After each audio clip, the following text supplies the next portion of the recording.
দেখো আমার বরবটি গাছের আজকে কয়টা বরবটি পায়রা নিব, সবটি পাইকা যেতেছে, খাওয়ার মতো না, এটাও পাইকা গেছে। দুইটা পারলাম, আরও পারুম এখন।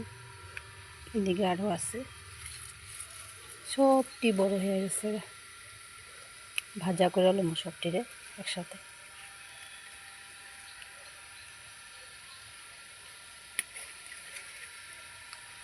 চারটা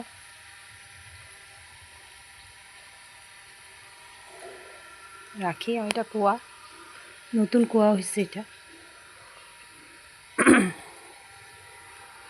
আমাদের এখানে প্রচুর জোক, এদিকে আমার ভয় লাগে বেশি ভিতরে জঙ্গলে ঢুকতে, দূরে দূরের থেকেই সে করি। এই যে দুইটা, 6টা, আরও দেখি কয়টা আছে।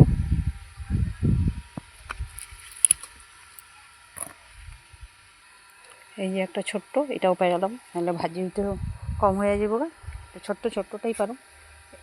এই যে একটা, এই যে আরেকটা, এই যে এই দেখো এখানে রাখতেছি সব। এই যে আরেকটা পাইকা গেছে, দেখো এটা গাছ লাগাইতে লাগবো, শুকায় রেখা দিম। এখানে তো লাগাইছি ভিন্ডি, এই যে বরবটি, দেখা যাক কি উঠে। এই যে একটা, এটা পাকা রেখা দিম। এই যে দুইটা,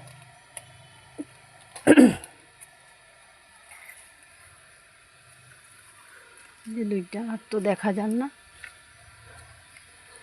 এই যেটি ছোট ছোট, এটি এখন খাওয়া যাবে না, এটা পারলে কিচ্ছু পাবো না এটার থেকে। তো এই যে সব রাখতেছি। এই যে ঝিঙ্গা ধরছে, দেখো এই যে, এই যে ঝিঙ্গা ধরছে। তো এখানে ঝিঙ্গা বরবটি দুটোটাই আছে। তো বরবটিটা তো দেখায় না, পায়রা নিচে আর নাই, আর দেখি না। আর ঝিঙ্গাটা তো ধরতেছে মাত্র, ঝিঙ্গা গাছের খাইনি এখন। আজকে বরবটিটা খাবো, খুব খুশি লাগতেছে। তো টাটা বাই বাই, সবাইকে কমেন্ট করে জানাবে আমাকে কীরকম হয়েছে।